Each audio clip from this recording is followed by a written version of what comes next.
Hey everyone, if you're here, chances are your Ryobi drill chuck is stuck.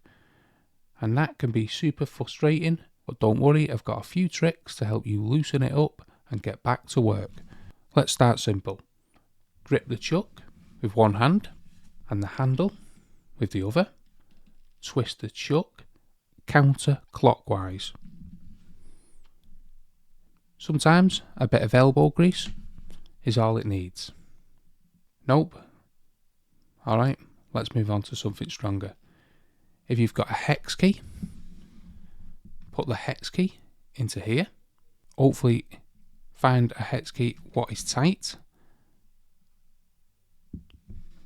Then tap the hex key with a mallet. This usually breaks the grip. If it moves, you're golden. If it still doesn't do it, try this. Clamp the drill, the chuck here, into a vise or use some long pillars and gently turn the drill in reverse. Just be careful, you don't want to strip the motor or damage the drill. Go slow and controlled. Once it's open and the chuck is free,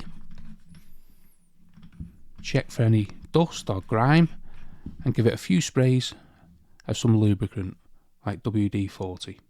And that's it. Whether you're a DIYer or just fixing stuff around the house, now you know how to handle a stuck chuck like a pro. If this helped you out, give it a like, subscribe for more quick fixes.